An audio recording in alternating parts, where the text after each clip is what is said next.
আমরা এমন একটি মাসে উপনীত হয়েছি যে মাসে রাসূল সাল্লাল্লাহু আলাইহি ওয়াসাল্লাম পৃথিবী ছেড়ে চলে গিয়েছিলেন 12ই রবিউল আউয়ালে। আর আল্লাহ রাসূল সাল্লাল্লাহু আলাইহি ওয়াসাল্লাম 12ই রবিউল আউয়ালে পৃথিবীতে এসেছিলেন, এই ব্যাপারে একটি ইখতিলাফ আছে বা 3-4টা তারিখ আছে। কিন্তু এই তারিখে এই 12ই রবিউল আউয়ালে আল্লাহ রসুল সাল্লাল্লাহু আলাইহি ওয়াসাল্লাম পৃথিবী ছেড়ে চলে গিয়েছেন, এতে কোনো সন্দেহ নাই। তো এই মাসে আল্লাহ রসুল সাল্লাল্লাহু আলাইহি ওয়াসাল্লাম পৃথিবী ছেড়ে চলে গিয়েছেন। আল্লাহ রসুল পৃথিবীতে কেন এসেছিলেন আল্লাহ তাআলা পবিত্র কোরআনুল কারীমে বর্ণনা করেছেন। তার মধ্য দিয়ে আমি আল্লাহ রসুল সাল্লাল্লাহু আলাইহি ওয়াসাল্লামের মাক্কি জীবনের কিছু কথা তুলে ধরব। আল্লাহ রসুল সাল্লাল্লাহু আলাইহি ওয়াসাল্লাম নবুয়ত প্রাপ্তির পরে মক্কার অবস্থা আল্লাহ রসুলের জন্য কেমন ছিল। নবুয়ত প্রাপ্তি হয়েছেন 40 বছর বয়সে। সর্বপ্রথম আল্লাহ রসুল সাল্লাল্লাহু আলাইহি ওয়াসাল্লাম নবুয়ত প্রাপ্তি পাওয়ার পর অবস্থাটা কেমন ছিল। হীরা গুহায় পাহাড়ের উপরে আল্লাহ রসুল যখন নবুয়ত প্রাপ্তি হলেন, বাড়িতে ফিরে আসলেন। বাড়িতে ফিরে আসার পরে এই দাওয়াতটা সর্বপ্রথম হযরত খাদিজা রাদিয়াল্লাহু তাআলা আনহার কাছে দিয়েছেন। খাদিজা রাদিয়াল্লাহু তাআলা আনহা এক বাক্যে তিনি ইসলাম গ্রহণ করে ফেললেন।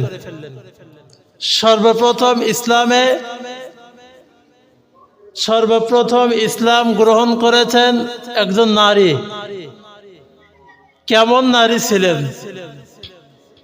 স্বাভাবিকভাবে হীরা গুহায় আল্লাহ রসুল সাল্লাল্লাহু আলাইহি ওয়াসাল্লাম যখন ধ্যানে মগ্ন ছিলেন ওহীর জন্য, আল্লাহর হুকুমে মহিলা মানুষ আল্লাহ রসুলের জন্য দৈনিক ওই পাহাড়ে নিজে উঠে আল্লাহ রসুলের খাদ্য ওই হীরা গুহায় পৌঁছে দিতেন। অনেক কষ্টের কাজ, অনেক কষ্ট। এই কষ্টের মধ্য দিয়ে যখন এই কাজ করতেছেন, আল্লাহ তাআলা আসমান থেকে জিবরাইল আলাইহিস সালাতু ওয়াস সালাম পাঠিয়ে বললেন, ইয়া রাসূলুল্লাহ, আল্লাহ তাআলা খাদিজা রাদিয়াল্লাহু তাআলা আনহার জন্য সালাম দিয়েছেন। তো খাদিজা রাদিয়াল্লাহু তাআলা আনহার জন্য আল্লাহ তাআলা যখন সালাম পাঠাইছেন, এই সালাম পাঠানো আল্লাহ তাআলার শান্তি যার উপরে বর্ষিত হয়, ওই মানুষটা জান্নাতি না জাহান্নামী? জান্নাতি। এমনি আমরা স্বাভাবিক জানি 10 জন সাহাবী জান্নাত প্রাপ্ত হয়েছেন, কিন্তু আল্লাহ তাআলা পর্যায়ক্রমে অনেক সাহাবীদেরকে জান্নাতি ঘোষণা দিয়েছেন। যেমন বদরের যুদ্ধে 313 জন সাহাবী 13 থেকে 14 জন শাহাদাত বরণ করেছেন, বাকি ছিলেন 299 জন। 299 জনের পিছনে এবং আগের গুনাহ আল্লাহ তাআলা মাফ করে দিয়েছেন।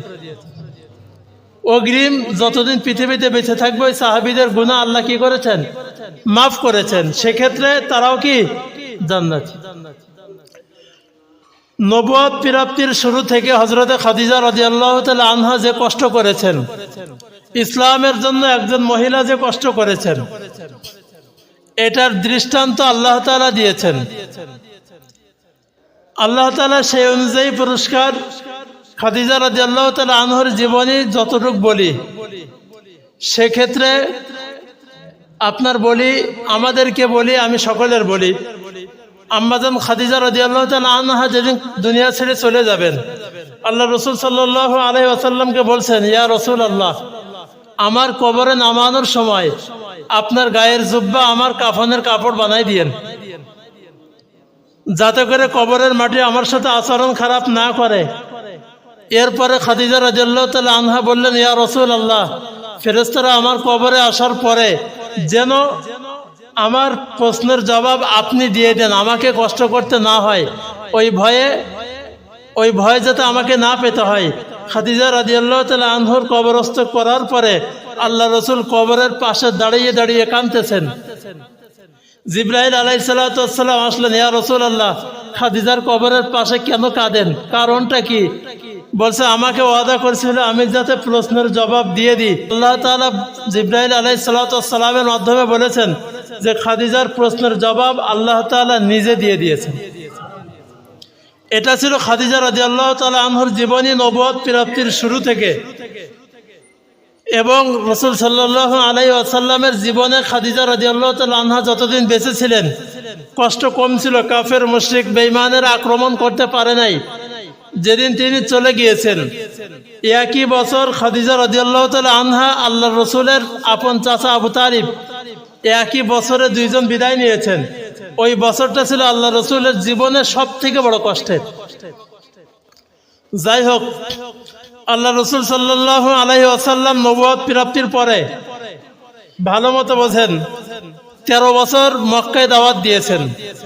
প্রথম 3 বছর মনে রাখবেন, প্রথম 3 বছর আল্লাহ রাসূল গোপনে দাওয়াত দিয়েছেন, প্রায় 3 বছর।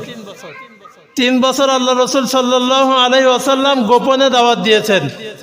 এর পরের 2 বছর আল্লাহ রাসূল প্রকাশ্যে দাওয়াত দিয়েছেন। কত বছর হলো? 5 বছর। প্রথম 3 বছর গোপনে দাওয়াত দিয়েছেন, আল্লাহর হুকুম হয়েছে। তারপরের 2 বছর আল্লাহ রাসূল প্রকাশ্যে দাওয়াত দিয়েছেন। এই প্রকাশ্য দাওয়াতের ক্ষেত্রে আল্লাহ রাসূলের উপরে জুলুম, নির্যাতন এবং মিথ্যা অপবাদ চাপিয়ে দিয়েছে। মিথ্যা অপবাদ আল্লাহ রাসূলকে তারা দিতে লাগলো। পাগল বলল, গণক বলল, কবিতা বলল, কবি বলল। এবার আল্লাহ তাআলা জবাব দিয়েছেন, ওমা হুয়া বিকাউলি শাইর, আমি আমার রাসূলকে কোনো শের শিখাই নাই। ওয়ালা বিকাউলি কাহিন, আমার রাসূল কোনো গণক নাই। ওমা আল্লামনাহু শি'রা ওমা ইয়ামবাগি লা, আল্লাহ বলেছে আমার রাসূলকে আমি কবিতা শিখাই নাই। আল্লাহ রাসূলকে আল্লাহ তাআলা শিখাইছেন ইন্নাহু লাকুরআনুন কারীম ফি কিতাবিম মাকনুন লা ইয়ামাসসুহু ইল্লাল মুতাহহারুন। আল্লাহ তাআলা প্রকাশ্যে যখন কাফের মুশরিক বেঈমানেরা আল্লাহ রাসূলের উপরে মিথ্যা অপবাদ দিতে থাকলো, সে সময় আল্লাহ তাআলা কোরআনের আয়াতগুলো নাজিল করে জবাব দিয়েছেন, আমার রাসূল গণক নাই, আমার রাসূল কবি নাই, আমি কবিতা শিখাই নাই, দুনিয়ার কিছু শিখাই নাই, আমি আমার রাসূলকে কোরআন শিক্ষা দিয়েছি। এটা হচ্ছে গেল 5 বছর। পরের 5 বছর আল্লাহ রাসূল সাল্লাল্লাহু আলাইহি ওয়াসাল্লামের উপরে জুলুম, নির্যাতন, মার। জুলুম নির্যাতনটা কেমন? বুখারীর বর্ণনা, আল্লাহ রাসূল সাল্লাল্লাহু আলাইহি ওয়াসাল্লাম কাবার চত্বরে 2 রাকাত নামাজ পড়তেছেন। কোথায়? কাবার চত্বরে। কাবার চত্বরে আল্লাহ রাসূল নামাজ পড়তেছেন। আবু জাহেল দূর থেকে দেখে বলল, মুহাম্মদ সাল্লাল্লাহু আলাইহি ওয়াসাল্লাম সুন্দরভাবে নামাজ পড়ছে, তোমরা কি কিছু করতে পারো না? যেখানে এই বাজারে উট জবাই হয় সেখান থেকে উটের পচা নাড়ি ভুড়ি নিয়ে আসে, তার মাথায় কে দিতে পারবা?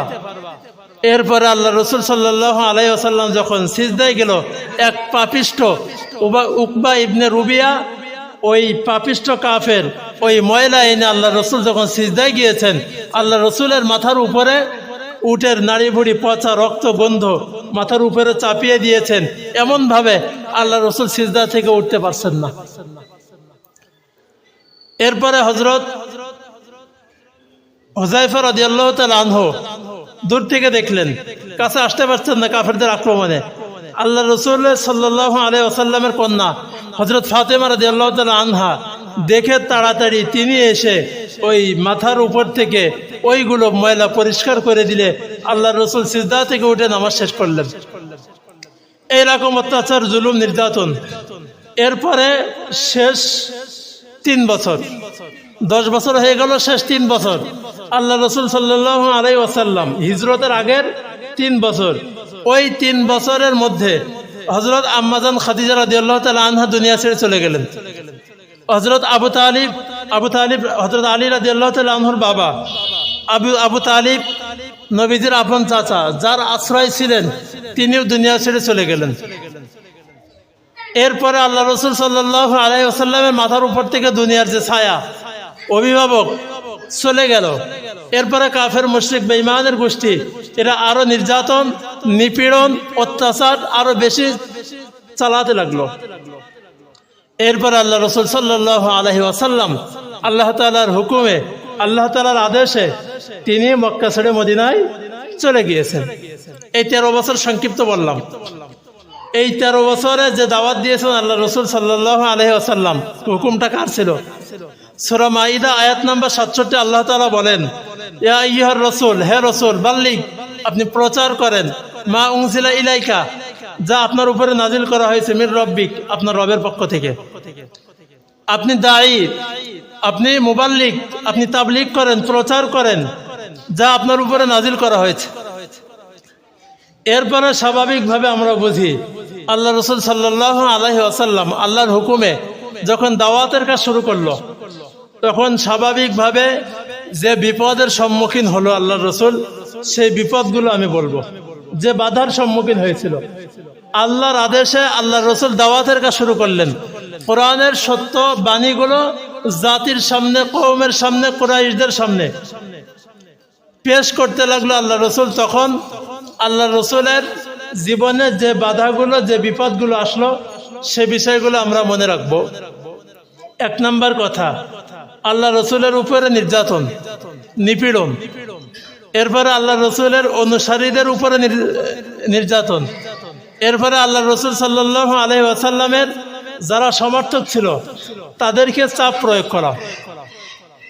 সমর্থক কেন বললাম? সমর্থক মুসলমানও হতে পারে, অমুসলিমও হতে পারে। কারণ আল্লাহ রসুলের সমর্থক ছিল চাচা আবু তালিব, কিন্তু কি ছিল না? অনুসারী ছিল না। কি ছিল না? আবু তালিব সমর্থন ছিল, আল্লাহ রসুলকে সেফ দিয়েছেন, আল্লাহ রসুলকে দাওয়াতের কাজে সহযোগিতা করেছেন, কাফেরদের অত্যাচার থেকে চাচা আবু তালিব বাঁচাইছেন, রক্ষা করেছেন। কিন্তু চাচা আবু তালিব অনুসরণ করেন নাই, মুসলমান হন নাই, এই জন্য তাকে কি বলা হয়? সমর্থক বলা হয়। তাহলে 1 নম্বর কথা, আল্লাহ রসুলের উপরে অত্যাচার, নির্যাতন। 2 নম্বর, তার অনুসারীদের উপরে অত্যাচার, নির্যাতন। 3 নম্বর, তার সমর্থক যারা ছিল তাদের চাপ প্রয়োগ করা। কাফের মুশরিক বেঈমানরা দল বেঁধে এসে আবু তালেবকে চাপ প্রয়োগ করলো যে তোমার ভাতিজাকে ইসলাম প্রচার করতে দেওয়া হবে না, এতে তুমি একমত হও, তুমি তার থামাই দাও। চাচা আবু তালেব বলল, আমার ভাতিজার কাজ আমার ভাতিজা করে যাবে, আমি আবু তালিবের পূর্ণ সমর্থন থাকলো।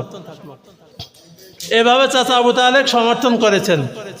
4 নম্বর, আল্লাহ রসুল সাল্লাল্লাহু আলাইহি ওয়াসাল্লামের উপরে মিথ্যা অভিযোগ, মিথ্যা অপবাদ। 4 নম্বর, আল্লাহ রসুল সাল্লাল্লাহু আলাইহি ওয়াসাল্লামের উপরে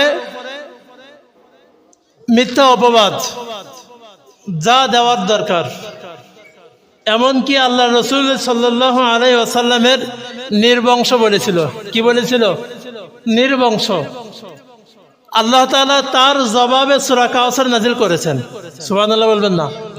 আল্লাহ রসুলকে নির্বংশ বলেছিল।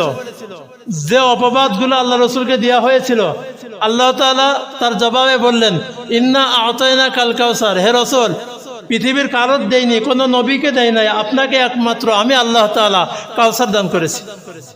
এই কাউসারের 70টা অর্থ আছে। কয়টা? এই কাউসার শব্দের অর্থ কয়টা অর্থ? 70টারও বেশি। যাই হোক, ফাসাল্লি লিরাব্বিকা ওয়ানহার, আপনি আপনার রবের কুরবানি করেন এবং সালাত আদায় করেন। ইন্না শানিআকা হুয়াল আবতার, হে রাসূল, আপনাকে যারা নির্বংশ বলেছে তারাই নির্বংশ, আর আপনি পৃথিবীতে থাকবেন না কিয়ামত পর্যন্ত। আপনার অনুসারী এবং আপনার আনুগত্য, আপনার প্রশংসা কিয়ামত পর্যন্ত চলবে। আর যারা আপনাকে নির্বংশ বলেছে তারা পৃথিবীতে সবথেকে লাঞ্ছিত, অবমানিত, এবং কিয়ামত পর্যন্ত তারা কি থাকবে? মানুষের বদদুয়া কুড়াতে থাকবে। কি তাই হচ্ছে কিনা? এই 4 নাম্বার। 5 নাম্বার, আল্লাহ রসুল যে বাধার সম্মুখীন হয়েছেন। 5 নাম্বার, আল্লাহ রসুল সাল্লাল্লাহু আলাইহি ওয়াসাল্লামকে আন্তর্জাতিক অঙ্গনে বাধা। কোথায়? আন্তর্জাতিক অঙ্গনে। আল্লাহ রসুল সাল্লাল্লাহু আলাইহি ওয়াসাল্লাম আছেন মদিনায়। কোথায়? মদিনায় অথবা মক্কায়।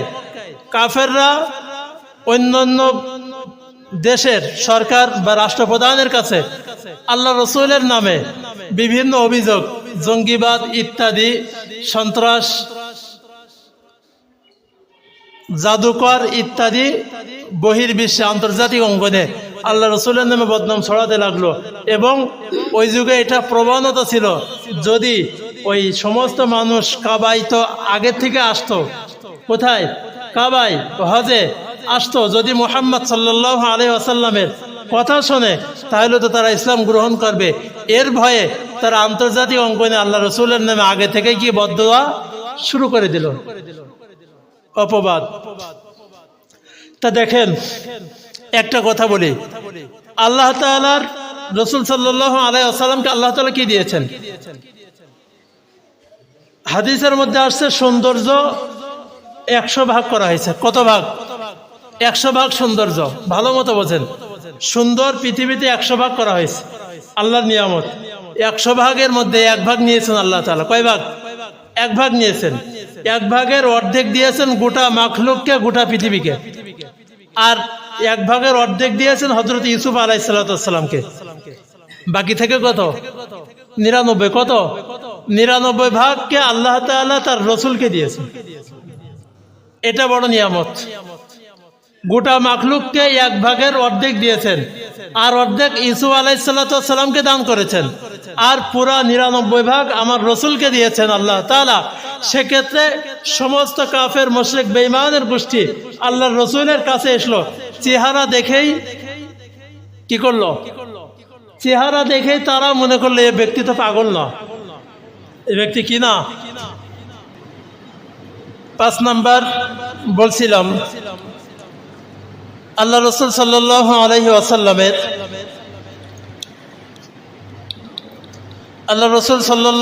ওয়াসাল্লামের আন্তর্জাতিক অঙ্গনে ইসলামে বাধা, যাতে বহির্বিশ্বের মানুষ কাবায় এসে, মক্কায় এসে আল্লাহ রসুল সাল্লাল্লাহু আলাইহি ওয়াসাল্লামের দেখে ইসলাম গ্রহণ না করে, তার কথা না শোনে। এই জন্য আগের থেকে আল্লাহ রসুল সাল্লাল্লাহু আলাইহি ওয়াসাল্লামের নামে মিথ্যা অপবাদ চালাতে লাগলো।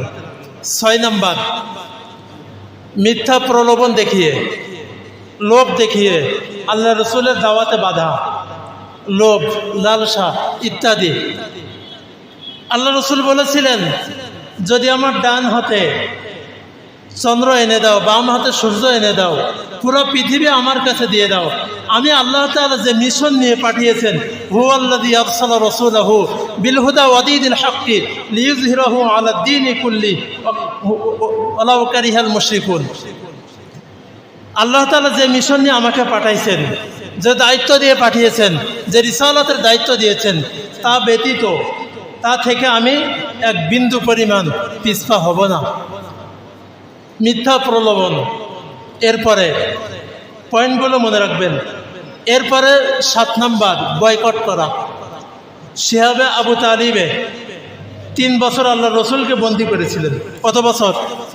3 বছর। শিহাবে আবু তালিব একটা পাহাড়ের উপরে 3 বছর আম্মাজান খাদিজা রাদিয়াল্লাহু তাআলা আনহা সহ, ফাতেমা রাদিয়াল্লাহু তাআলা আনহা তখন ছোট, গাছের পাতা লতা খেয়ে, গাছের পাতা খেয়ে সাহাবায়ে কেরাম জীবন ধারণ করেছেন। আল্লাহ রসুল জীবন ধারণ করেছেন ওই 3 বছর। ওই 3 বছর এমনভাবে আটকায় রেখেছিল কাফের মুশরিক বেঈমানেরা।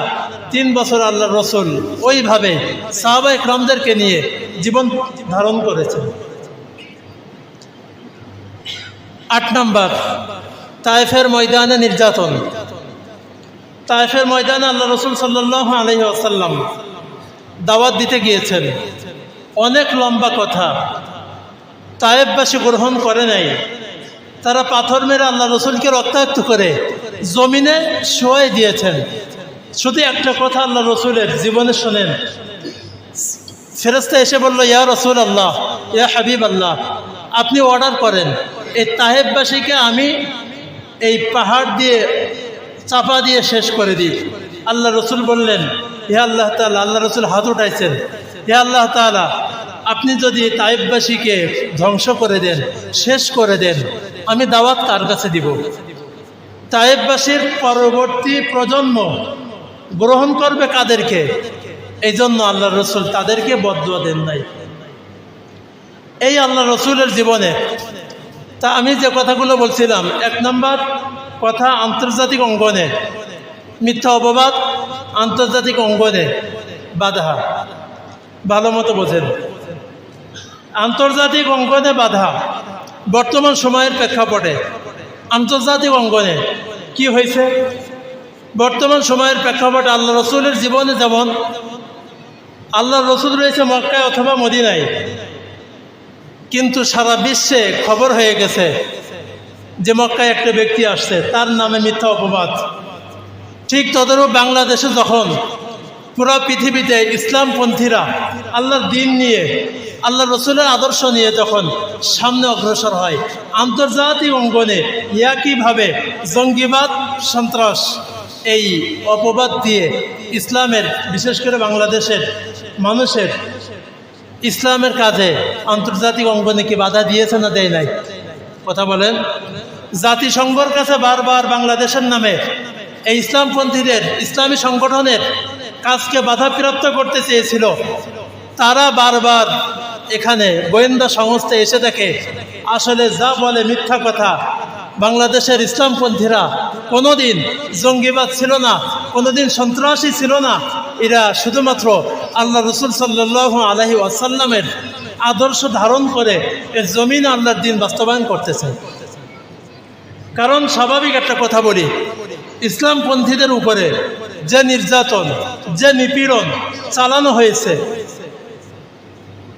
এই পরবর্তী সময় আলেমরা, ইসলামপন্থীরা কি প্রতিশোধ নিয়েছে?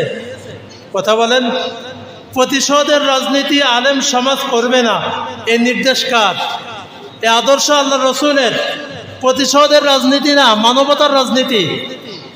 মানুষের কাছে মানবতা, আল্লাহর দিন প্রচারের ক্ষেত্রে, আল্লাহর দিনের জন্য, কোরআনের জন্য আমরা কাজ করতে চাই। দুনিয়ার স্বার্থ আমাদের নয়। যেমন আল্লাহ রসুল সাল্লাল্লাহু আলাইহি ওয়াসাল্লাম মক্কা থেকে মদিনায় হিজরত করতে হয়েছে, মক্কার লোকেরা তাড়িয়ে দিয়েছে। এরপরে মদিনায় আসার পরে আল্লাহ রসুল সাল্লাল্লাহু আলাইহি ওয়াসাল্লাম মক্কা বিজয় হয়েছে। মক্কা বিজয়ের পরে আল্লাহ রসুল যে আচরণটা দিয়েছেন, যে ভালোবাসা দিয়েছেন, ঠিক তদরূপ বাংলার মুসলমান আলেমদের কাছ থেকে ঠিক সেই পরিমাণ ভালোবাসা পেয়েছে। এরপরে মিথ্যা অপবাদ, ভালো মতো বোঝেন, আল্লাহ রসুল সাল্লাল্লাহু আলাইহি ওয়াসাল্লামের নামে মিথ্যা অপবাদ দিয়েছে, পাগল বলেছে। যেই মানুষ কাফেররা আসলে দেখে আসি পাগলটা কেমন, তাই না? দেখে আসি পাগলটা কেমন, দেখে আসি বনকটা কেমন, দেখে আসি জাদুকরটা কেমন, এই অপবাদগুলো দেখেছে। আল্লাহ রসুলকে এসে যেই দেখে, যেই মুখের ভাষা শোনে, কাফেররা বেশিরভাগ এসে আল্লাহ রসুলের সূরা তাহা পড়তো, সূরা ইয়াসিন পড়তো, সূরা রহমান পড়তো। ওই পড়া শুনে ইন্নাহু লাকাউলু রাসূলিন কারীম যী কুওয়াতিন ইনদা যিল আরশি মাকিন মুতাইন সাম্মা আমিন ওয়া মা সাহিবুকুম বিমাজনুন ওয়া লাকাদ রাআহু বিল উফুকিল মুবিন ওয়া মা হুয়া আলাল গায়বি বিদানিন। এই শব্দগুলো যখন আল্লাহ রসুলের জবান থেকে শুনতো কাফের মুশরিক বেঈমানেরা, তারা বলতো ইন্নাহু লাকাউলু রাসূলিন কারীম। এ রসুল যা বলতেছে, যা পড়তেছে, এটা একমাত্র আল্লাহর দেওয়া বিধান, আর কিচ্ছু নাই। ওই পাগলের চেহারা দেখে সবাই, ওই পাগলের জবানের কথা শুনে সবাই ইসলাম গ্রহণ করত। ঠিক তদরূপ বাংলাদেশের অবস্থা এমন, বাংলাদেশের পরিস্থিতি এমন ছিল। আলেমদের সম্পর্কে খারাপ ধারণা, খারাপ মন্তব্য দেওয়ার কারণে পুরো আন্তর্জাতিক জুড়ে বাংলাদেশের আলেমদের একটা সম্মান আছে না নাই? মিথ্যা অপবাদ দিয়ে কি নষ্ট করতে পেরেছে? না। তাদেরকে দমাতে পেরেছে? না। কারণ ইন্নামা ইয়াখশাল্লাহা মিন ইবাদিহিল উলামা, আলেমদের প্রশংসা আল্লাহ তাআলা কোরআনে করেছেন। আলেমদের প্রশংসা আল্লাহ তাআলা পবিত্র কোরআনে করেছেন, হাদিসে তো আল্লাহ রসুল অনেক ভাষায় বলেছেন। যাই হোক, আমি একটা স্বাভাবিক আপনাদের একটা ধারণা দিই, বোঝানোর জন্য বলতেছি। বর্তমান সময়ের প্রেক্ষাপটে বাংলাদেশে যে প্রেক্ষাপট চলছে আপনারা জানেন। আচ্ছা বলেন, বাংলাদেশের সবথেকেই উচ্চ বিদ্যাপীঠ কোথায়? ঢাকা বিশ্ববিদ্যালয়, তাই তো? সবথেকে উচ্চ বিদ্যাপীঠ এই ঢাকা বিশ্ববিদ্যালয়ে কোনো মেধাবী ছাত্র যায় না নর্মাল ছাত্র যায়? বাংলাদেশের সবথেকে মেধাবী ছাত্র কোথায়? ঢাকা ইউনিভার্সিটিতে সবথেকে মেধাবী। আমাদের এক ভাইপো এখানে আছে না, আমাদের গ্রামের একটা সন্তান ঢাকা ভার্সিটিতে আছে না নাই? আছে। তো দেখেন ঢাকা ভার্সিটির বর্তমান অবস্থা, এই বাংলাদেশ ইসলামী ছাত্র শিবিরের উপরে গত 16 বছরে রক কাটা বিভিন্ন অপবাদ, জঙ্গি, সন্ত্রাসী এই অপবাদগুলো শুয়েছে এবং সাধারণ মানুষের মধ্যে তাদের একটা ভয় ঢুকাইয়া দিয়েছে না, দেশে কিনা দেশে। খারাপ ভালো মন্দ আপনি যাচাই না করে তাদের কাছে না যেয়ে বুঝবেন কেমনে? আপনি দূর থেকে মানুষের কথা শুনে অপবাদ দেওয়া যাবে না। যেমন আল্লাহ রসুলকে অপবাদ দিয়েছিল, মানুষ এসে দেখেছে আল্লাহ রসুলকে, দেখার সাথে সাথে ইসলাম গ্রহণ করেছে। হ্যাঁ, দীর্ঘ 16 বছর বাংলাদেশ ইসলামী ছাত্র শিবিরের উপরে যে অপবাদ দেওয়া হয়েছে, যে নির্যাতন করা হয়েছে, ঠিক তদরূপ ওই ঢাকা ভার্সিটিতে এবার যখন নির্বাচন হলো, সবথেকে মেধাবী ছাত্র ওখানে, সবথেকেই মেধাবী ছাত্রছাত্রী সব ঢাকা ভার্সিটিতে, তারাই বাছাই করে নিয়েছে কাদেরকে? কথা বলেন, তারা বাছাই করে নিয়েছে কাদেরকে? কারণ কি? আমরা তো দূর থেকে শুনি খারাপ, কারণ কি? দেখেন বাংলাদেশের রাজনীতির প্রেক্ষাপটটা এমন, আমি বোঝানোর জন্য বলতেছি। তাদের প্রতিপক্ষ একটা দল আছে ছাত্রদল। ঢাকা ভার্সিটির সভাপতি ছাত্রদলের নাম কি? কথা বলেন, আমি বোঝানোর জন্য বলতেছি। গণেশ চন্দ্র রায় ঢাকা ভার্সিটির ছাত্রদলের যে সভাপতি, সে কি হিন্দু। মুসলমানদের ভার্সিটি, মুসলমানদের নেতৃত্বে যদি হিন্দু থাকে, আর ছাত্র শিবিরের যে ভিপি হয়েছে সে মাদ্রাসার ছাত্র, তা আপনি অ্যানালাইসিস করেন যে মানুষ কাদেরকে গ্রহণ করবে, মুসলমান সন্তানরা কাদেরকে গ্রহণ করবে? এই মিথ্যা অপবাদ দীর্ঘ সময় দেওয়ার পরে যারা সশরীরে তাদের কর্ম দেখেছে, তাদের কাজ দেখেছে, দাওয়াতি মিশন দেখেছে, যারা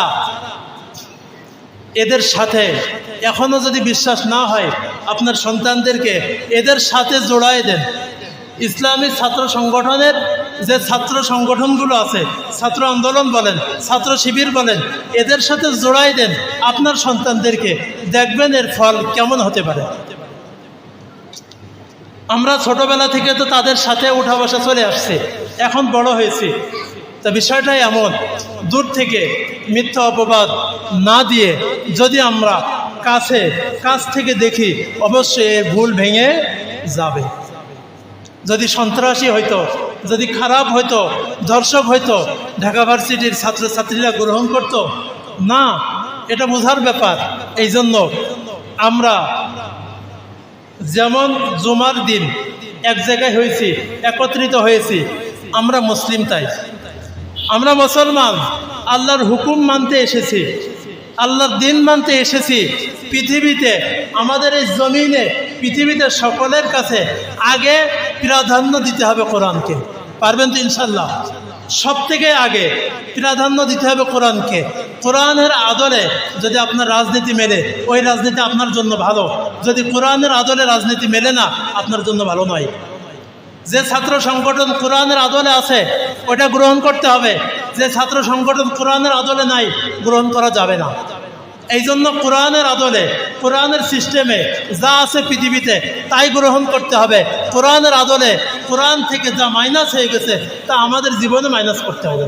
আল্লাহ তাআলা আমাদেরকে আল্লাহ রসুলের সংক্ষিপ্ত জীবনী থেকে আমাদের শিক্ষা নিতে হবে। কারণ দাওয়াতের কাজ যদি আমরা চালিয়ে যেতে থাকি, বাধা বিপত্তি নির্যাতন এটা আসবে, আসার পরেও বন্ধ থাকবে না, চালিয়ে যেতে হবে। পারবো ইনশাআল্লাহ। আল্লাহ তাআলা আমাদেরকে তৌফিক দান করুক। সকলে বলি আমিন। ওয়া আখিরু দাওয়ানা আলহামদুলিল্লাহি রাব্বিল আলামিন।